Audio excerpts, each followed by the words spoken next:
Uma boa noite a você que está em casa, que a paz do Senhor Jesus continue aí com você, pois eu sei que já está. Cremos num Deus onipresente, que está conosco aqui agora nessa gravação e também está aí agora na sua casa, que é debaixo da oração do pastor que ele já fez aqui. A mim eu peço a Deus que tenha mais uma vez misericórdia da minha vida, perdoe minhas falhas, perdoe os meus pecados, e a você eu peço que ele acalme o teu coração agora, e que a sua casa seja agora cheia do amor de Cristo. E falando em amor de Cristo, é sobre isso que nós queremos estudar um pouquinho hoje. E para você que está com a sua Bíblia, por favor, gostaria de ler aqui o livro de Romanos, a carta a Romanos. Você que não está com a Bíblia, vai passar o texto aí para você, acompanha aí na sua tela. Romanos capítulo 8, do versículo 35 ao 39. Romanos capítulo 8, do versículo 35 ao 39. Que diz assim, versículo 35: Quem o separará do amor de Cristo? Será tribulação, ou angústia, ou perseguição, ou fome, ou nudez, ou perigo, ou espada? Como está escrito: por amor de ti enfrentamos a morte todos os dias, somos considerados como ovelhas destinadas ao matadouro. Mas em todas essas coisas somos mais que vencedores por meio daquele que nos amou. Vou repetir, versículo 37, mas em todas essas coisas somos mais que vencedores por meio daquele que nos amou. E continua: pois estou convencido de que nem morte, nem vida, nem anjos, nem demônios, nem o presente, nem o futuro, nem quaisquer poderes, nem altura, nem profundidade, nem qualquer outra coisa na criação será capaz de nos separar do amor de Deus que está em Cristo Jesus, nosso Senhor.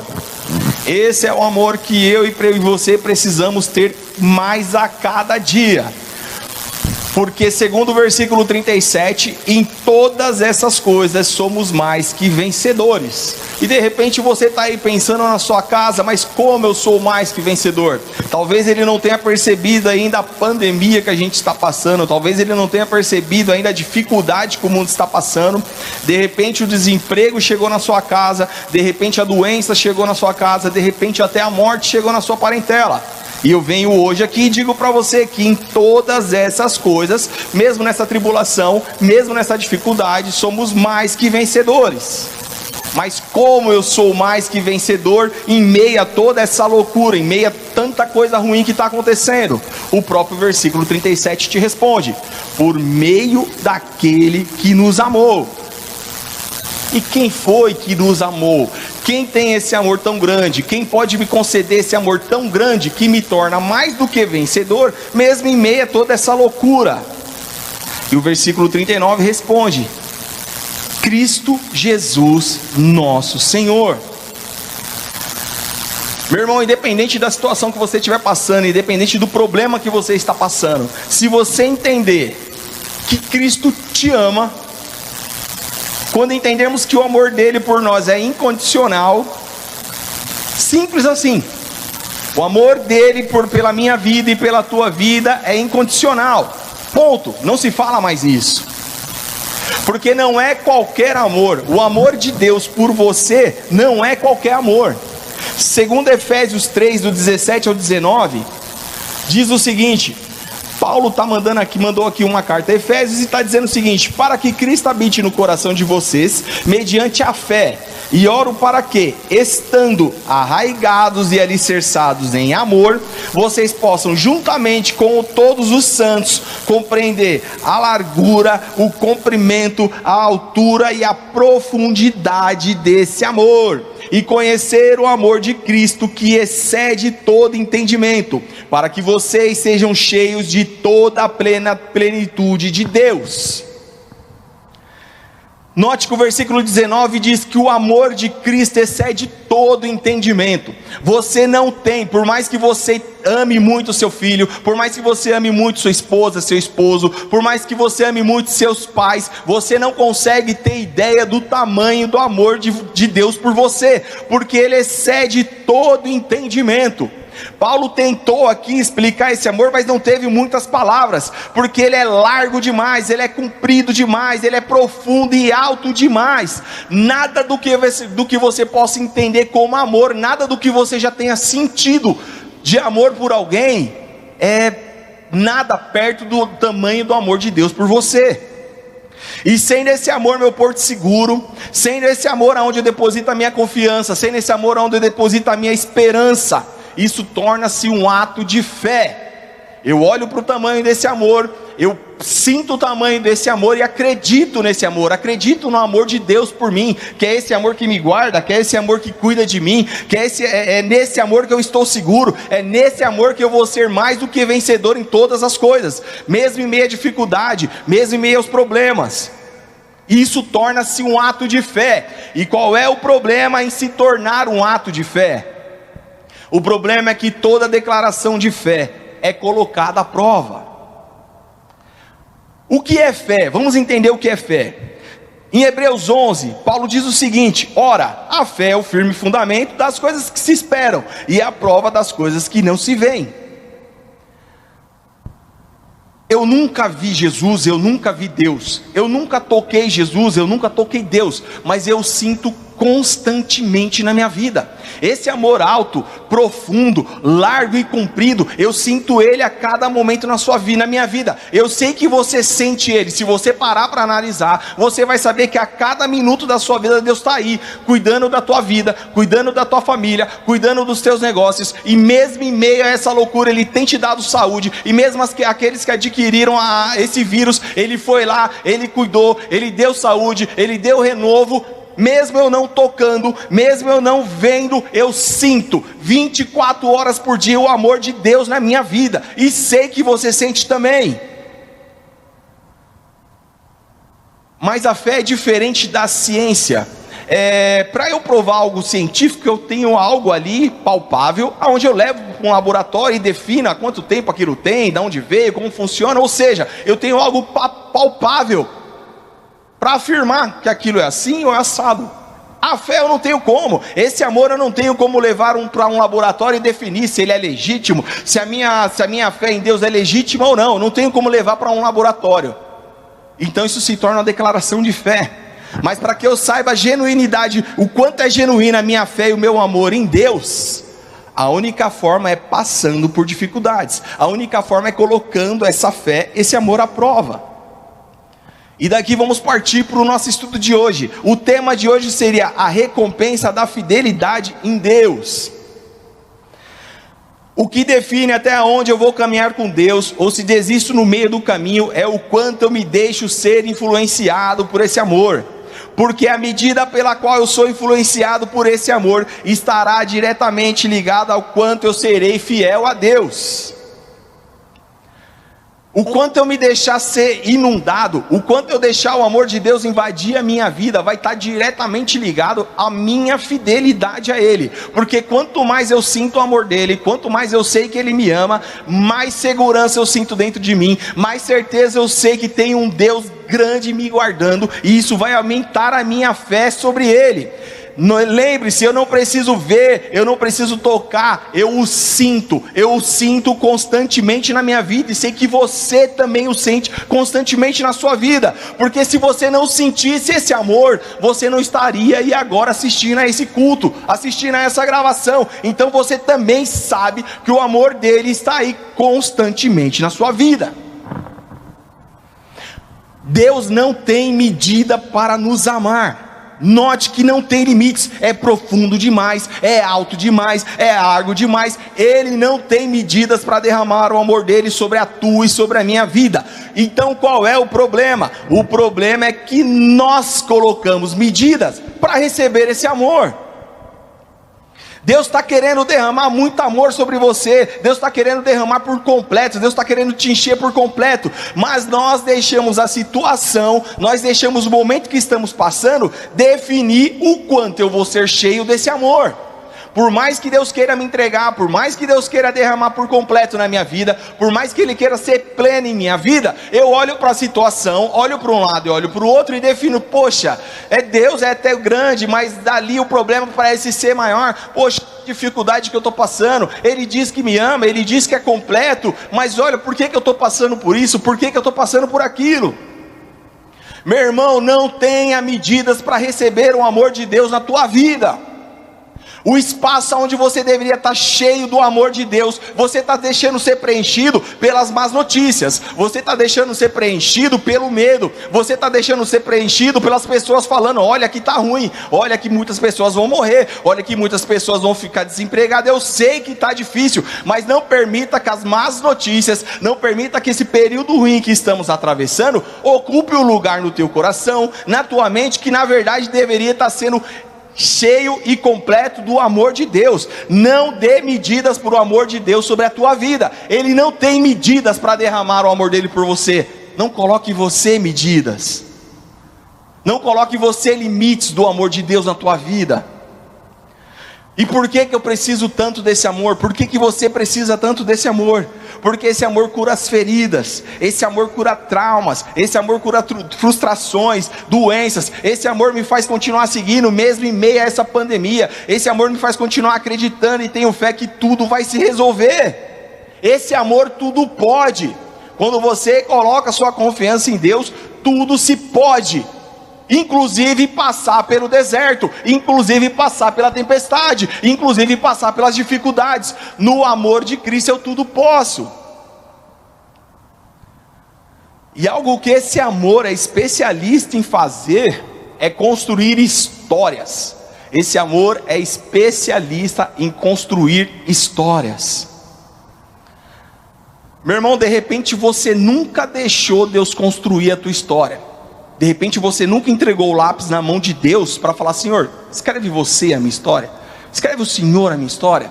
Ou de repente no começo, no primeiro amor, quando você se converteu, você entregou essa caneta, você entregou esse pincel na mão de Deus, falou: Senhor, faça do seu jeito, escreve o Senhor a minha história. Mas você começou a olhar para as dificuldades, você começou a olhar para o tempo, você começou a olhar para as adversidades que vinham aparecendo, e você falou: não, Senhor, quer saber? Me dá essa caneta aqui, me dá esse pincel, deixa que eu escrevo. Eu acho que eu sei mais, eu acho que eu posso mais, eu acho que eu sou capacitado demais, eu acho que a minha conta bancária pode me suster, eu acho que o meu intelecto, a minha inteligência vai conseguir fazer de forma melhor. E fato é que hoje nós chegamos numa pandemia, num momento que a humanidade está passando, que a sua conta bancária não quer dizer muita coisa. Aquilo que você entende, aquilo que você tem de inteligência também não está querendo dizer muita coisa. Então hoje devolve a caneta para Deus, hoje devolve o pincel para Deus e deixa Ele começar a reconstruir a tua história daqui para frente. Deixa Ele começar a colocar no teu caderno uma história de amor, uma história de plenitude, uma história de perseverança, uma história de fé. Chega de viver com medo, chega de viver assustado com o tamanho da adversidade, assustado com o tamanho da pandemia. Deixa Deus voltar a escrever a tua história. Uma história muito bonita que foi escrita por Deus há muitos anos, e a gente precisa aprender com ela, foi a história do povo de Deus. A partir de Abraão, Deus escolhe um povo para representá-lo aqui na terra. Ele separa um povo de Abraão, ele faz um povo que seria o povo dele, que seria diferente, que seria separado. E esse povo foi muito amado por Deus. O tamanho do amor por Deus por eles era inesgotável, era inexplicável. Mas teve um período, mas esse povo vivia se desviando, esse povo vivia tirando a caneta da mão de Deus e achando que podia escrever do jeito deles. Esse povo vivia caindo para a idolatria, esse povo vivia caindo para o pecado, até que em determinado período esse povo virou escravo de Faraó, escravo do Egito. Mas Deus amava tanto esse povo, que definiu: eu preciso continuar escrevendo a história desse povo, porque se eu deixar na mão deles, eles vão se acabar, não vai dar certo para eles. E Deus levanta Moisés para ir resgatar esse povo, libertar o povo do Egito. Você conhece essa história, não vamos se atentar muito nela. O que eu gostaria que você entendesse é que durante todo o processo de libertação, as 10 pragas, tudo que Moisés foi lá falar com Faraó, os milagres, os prodígios que aconteciam, até que Faraó decidiu liberar o povo, e depois foi atrás, quando foi se encontrado ali o povo entre o Mar Vermelho, e o exército de Faraó, e Deus faz aquele grande milagre, abre o mar vermelho, o povo passa em seco, e quando o exército passa atrás deles, o mar se fecha e Deus acaba com o exército de Faraó. Você sabe dessa história. E a palavra diz que logo após esse acontecimento, o povo começou a cantar louvores, a clamar, a exaltar o nome de Deus. E como não fazer isso depois de tantos milagres, depois de tantas coisas que Deus fez ali na libertação desse povo? O problema é que entre o Mar Vermelho, depois dessa vitória do Mar Vermelho, e a terra prometida, a terra de Canaã, existia um deserto. Existia o deserto do Sinai. E quando esse povo começou a caminhar por esse deserto, e olhava para um lado era só sequidão, olhava por outro não tinha vida, era só morte, e escassez de água, e escassez de comida, e eles começaram a olhar para o tamanho do deserto, para o tamanho daquela dificuldade, e começaram a tirar os olhos do tamanho do amor de Deus, e começaram a murmurar, e começaram a reclamar, porque ali no deserto, Deus já não parecia ser tão grande. Enquanto eles estavam lá no Egito, e Deus mandando as 10 pragas, e Deus mostrando que é maior que Faraó, e Deus mostrando que Ele é Deus de milagre, que Ele é Deus poderoso, que Ele é Deus de vitória, era muito fácil estar sendo cheio do Espírito Santo, era muito fácil estar glorificando, era muito fácil estar clamando a esse Deus, mas quando esse povo estava passando pelo deserto, nada diferente do que estamos passando hoje, Deus já não parecia ser tão grande assim. O poder de Deus já não parecia ser tão grande assim. Mas eu vou repetir, meu irmão, o quanto eu me deixo, na proporção que eu me deixo ser inundado por esse amor, vai ser a proporção do quanto eu serei fiel a Deus. E o tamanho da minha fidelidade a Deus vai determinar o tempo que eu vou passar pelo deserto. Segundo pesquisadores, a distância entre o Mar Vermelho e a Terra Prometida era algo em torno de 200 quilômetros. Segundo eles, em algo em torno de 40 dias seria feita essa travessia aqui, mesmo com tantos idosos, mesmo uma caravana tão grande, em torno de 40 dias seria possível fazer essa travessia aqui. Mas devido à murmuração, devido a toda a reclamação, devido às pessoas tirarem o foco do tamanho do amor de Deus por ele, o quanto Deus já tinha mostrado o quanto o amava, e preferiu começar a olhar para o deserto, para a sequidão, para a dificuldade, de 40 dias se tornou 40 anos. Meu irmão, quanto tempo você quer passar nessa dificuldade? Quanto tempo você quer passar pelo deserto? Vou te repetir novamente, a proporção de que você se deixa ser inundado pelo amor de Deus, da proporção que você deixa Deus te encher com o seu amor, vai definir o quanto você é fiel a Deus. E essa fidelidade vai definir o tempo que você vai passar pelo deserto e como você vai passar pelo deserto. Chegou um determinado momento que eles estavam próximo da terra de Canaã, próximo da terra prometida, e Moisés manda 12 espias. Você também conhece essa história. Determinou ali um líder de cada tribo e falou: vamos dar uma olhada lá na terra que Deus prometeu para nós. Eles foram lá, olharam a terra e voltaram para passar o relatório. Dois desses 12 espias, Josué e Caleb, voltaram exaltando o nome de Deus. Eles voltaram entusiasmados, eles voltaram mais cheios ainda do amor de Deus, eles voltaram ainda com mais fidelidade a Deus, declarando: sim, Deus é um Deus verdadeiro, Deus é um Deus de verdade, Deus é um Deus de justiça, a terra é sim tudo aquilo que Ele falou, a terra sim mana leite e mel, a terra sim tem cachos de uvas que precisam 2 homens para carregar, a terra é tudo o que Deus nos prometeu, vamos tomá-la como posse, porque Deus nos prometeu.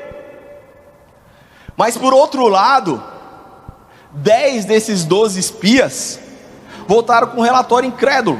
Sabe por quê? Nessa terra que Deus prometeu, nessa terra que sim mana leite e mel, nessa terra que sim é muito boa, é muito abençoada, só que nessa mesma terra também existiam gigantes. E segundo o relato desses 10 espias, perto desses gigantes, eles pareciam gafanhotos. E vieram com um relato para Moisés, que desanimou aquele povo, um relato: não tem condições, nós não temos como vencer, eles são muito grandes, eles são muito fortes. E meu irmão, o povo se deixou levar por esse relato incrédulo, por esse relato que não estava baseado no amor de Deus, por esse relato que não estava cheio da esperança de Deus, esse relato que não acreditava na promessa que Deus já tinha feito. E devido a um relato incrédulo, devido a esse relato infiel e sem o amor de Deus, o povo recebeu uma sentença. Em Números capítulo 14, do versículo 20 ao 23, diz o seguinte: o Senhor respondeu, Moisés, Deus ficou muito ali irritado, muito chateado com a incredulidade do povo. Moisés foi interceder pelas pessoas, pelo povo, e o Senhor respondeu a Moisés: eu o perdoei, Deus dizendo, conforme você pediu. No entanto, juro pela glória do Senhor que enche toda a terra, que nenhum dos que viram a minha glória e os sinais milagrosos que realizei no Egito e no deserto, e me puseram à prova, e me desobedeceram 10 vezes, nenhum deles chegará a ver a terra que prometi com juramento aos seus antepassados. Ninguém que me tratou com desprezo haverá. O povo que estava ali à beira da terra prometida, o povo que tinha visto todos os milagres e maravilhas, estavam ali para receber a bênção, pelo fato de terem olhado para o tamanho do gigante, e ter deixado de olhar para o tamanho do amor de Deus por ele, para o tamanho da fidelidade de Deus por eles, deixaram de entrar na terra prometida, deixaram de receber a bênção. E nesse momento de dificuldade, nesse momento tão determinante em nossas vidas, eu sei que estamos passando por um período de deserto, eu sei que estamos passando por um período de dificuldade. Você olha para um lado é desemprego, você olha para o outro é morte, você olha para o outro é necessidade. Eu sei que estamos passando por esse período de deserto, mas nesse período de deserto, mesmo você olhando para gigantes, mesmo você olhando para deserto, eu quero te fazer uma pergunta: como você tem tratado o Senhor? Como você tem tratado ao Senhor? Porque no versículo 23 diz o seguinte: nenhum deles chegará a ver a terra que prometi como juramento a seus antepassados. Ninguém que me tratou com desprezo haverá.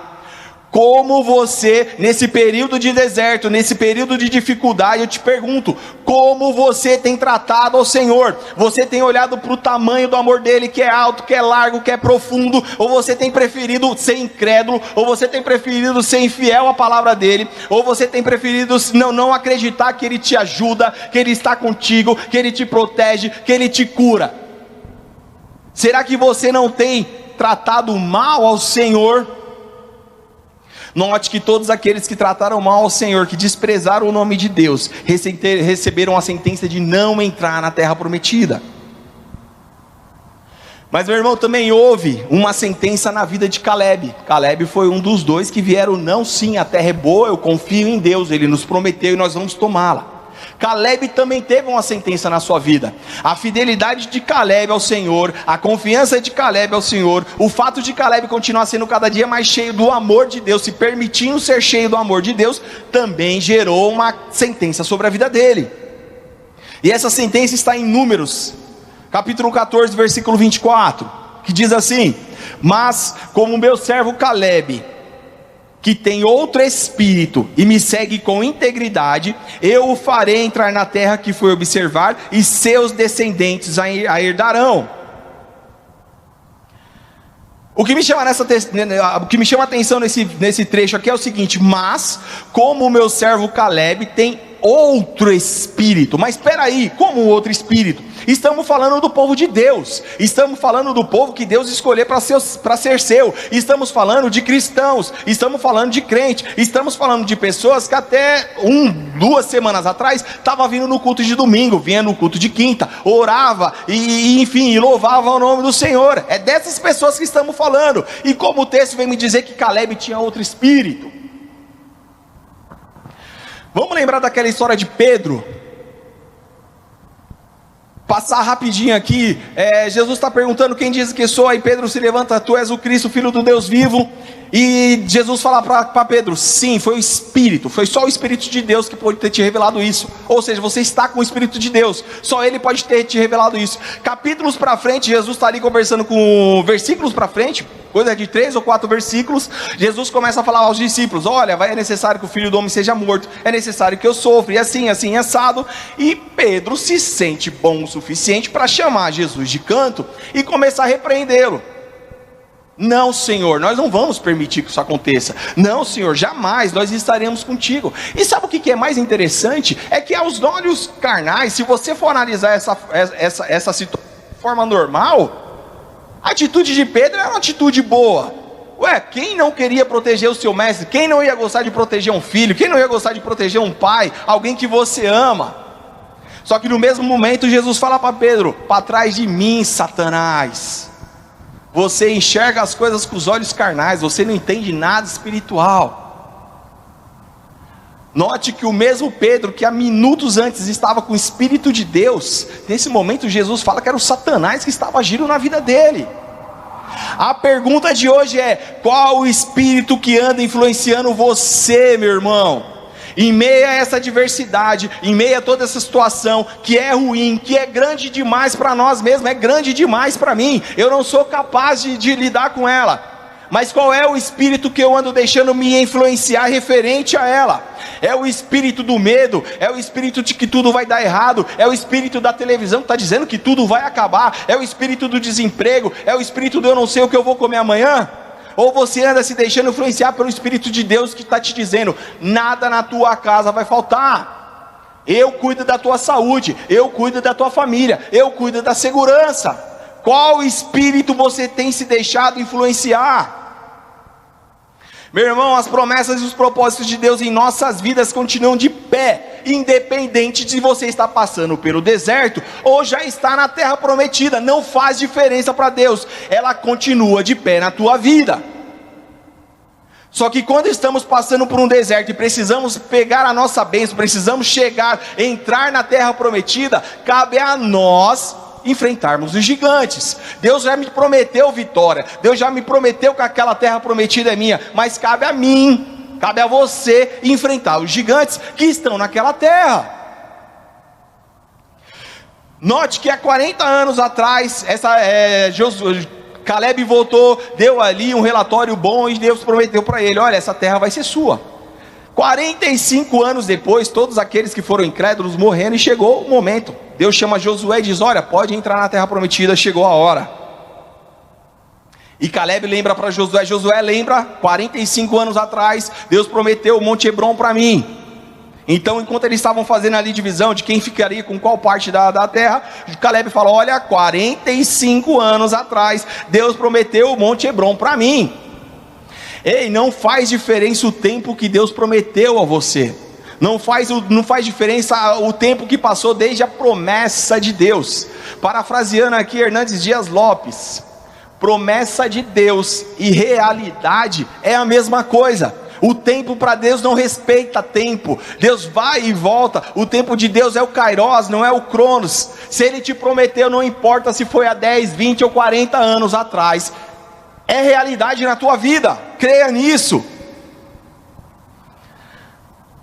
Para Caleb herdar a terra prometida por Deus a ele, que era o Monte Hebron, aquele monte era habitado por gigantes. E Josué e Caleb teve que ter fé em Deus, teve que continuar com o mesmo amor, com a mesma fidelidade, com a mesma confiança em Deus para herdar aquela terra, para invadir, para lutar contra aqueles gigantes e ter posse daquilo que Deus o havia prometido. E em Josué 15:14 diz o seguinte: Caleb expulsou de Hebron os 3 Enaquins. Caleb não teve medo, Caleb continuou. Ele estava ainda no deserto, ele estava ainda com dificuldades. Aqueles gigantes continuavam grandes, como há 45 anos atrás. Eu tenho certeza que Caleb também olhava para aqueles gigantes e se sentia pequeno demais. Sabe por quê? Porque nós somos sim pequenos demais para as dificuldades. Nós somos sim pequenos demais para as adversidades. Mas quando a gente deixa de olhar para o tamanho de gigante e começa a olhar para o amor de Deus, que é muito mais alto, muito mais profundo, muito mais largo, isso nos enche de coragem. E a mesma coragem invadiu a vida de Caleb. E o versículo 14 de Josué 15 diz que ele expulsou de Hebron os 3 Enaquins, os 3 gigantes. E os 3 gigantes que Caleb teve que expulsar, o primeiro deles se chamava Sesai, que significa cinzento ou nebuloso.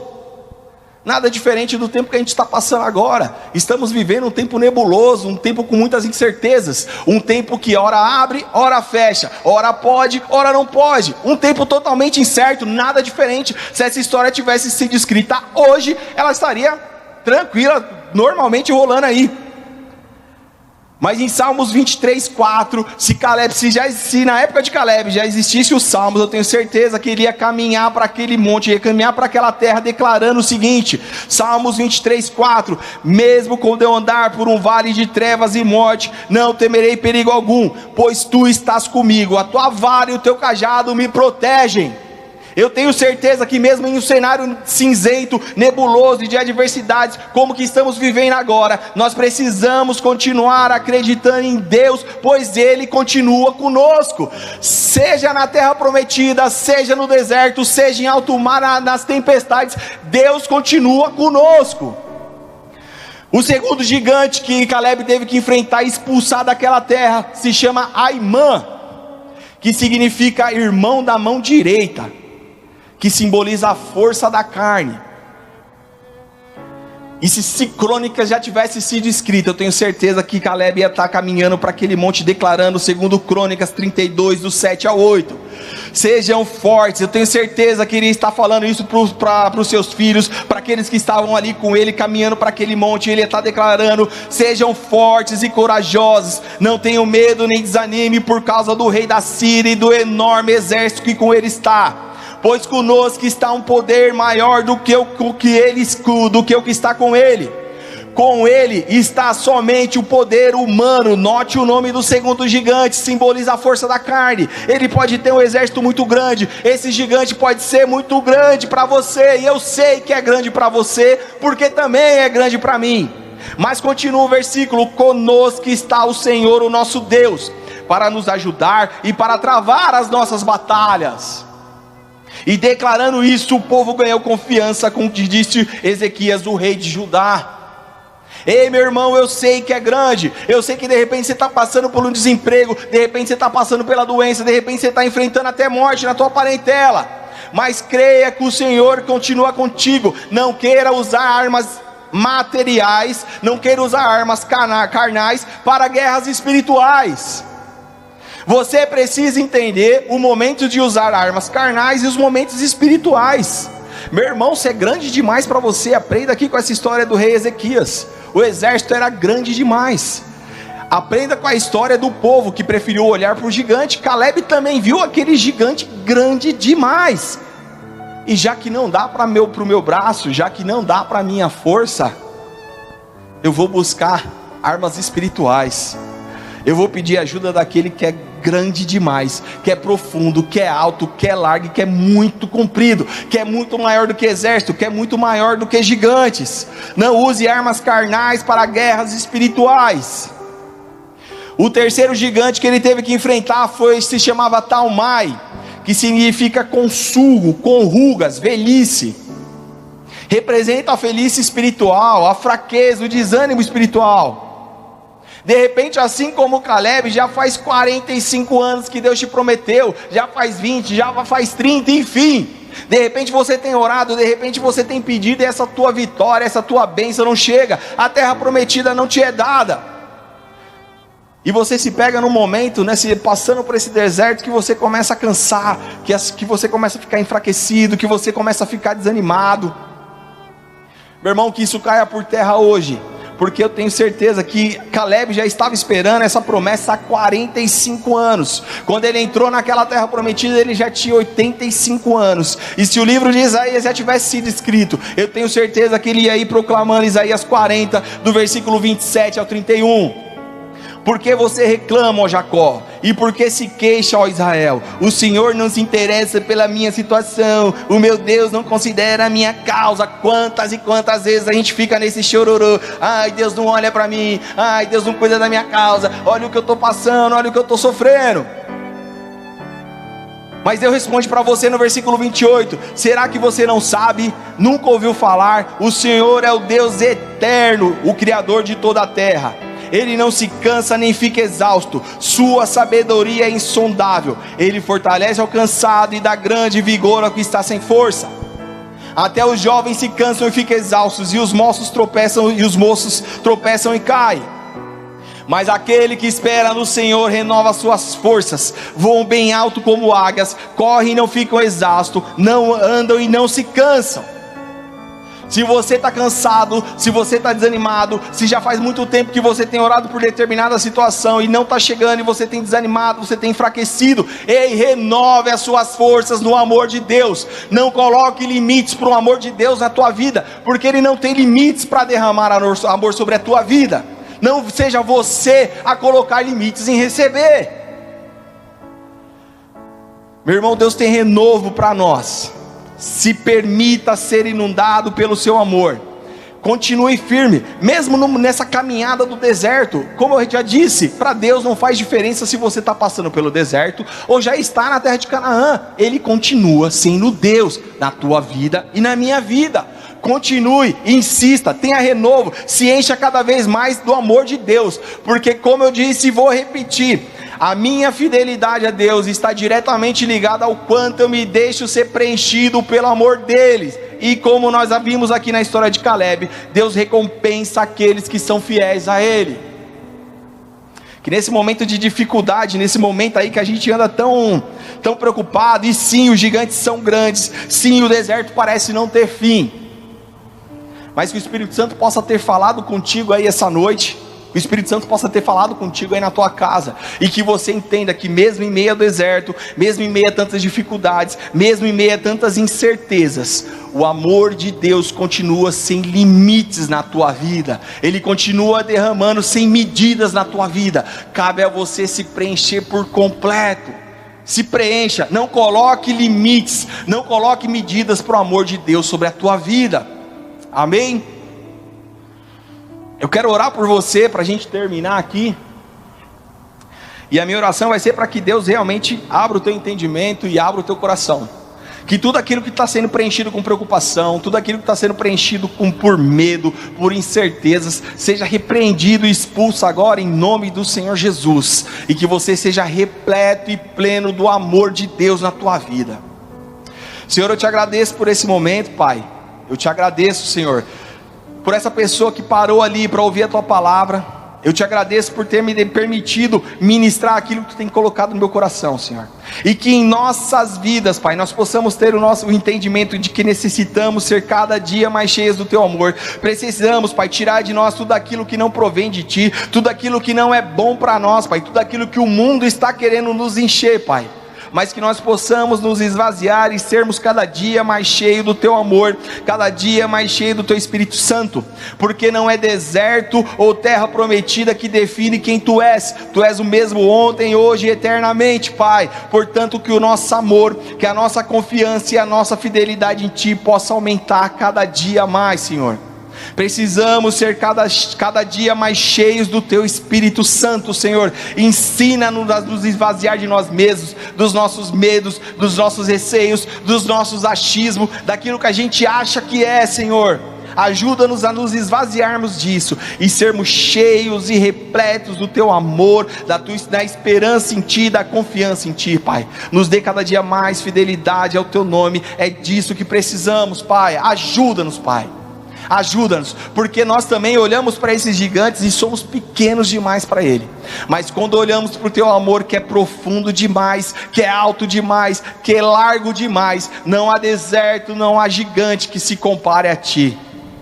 Eu te agradeço por essa noite, eu te agradeço por esse momento, em nome do teu Filho amado Jesus Cristo. Amém, Jesus. Amém, Senhor.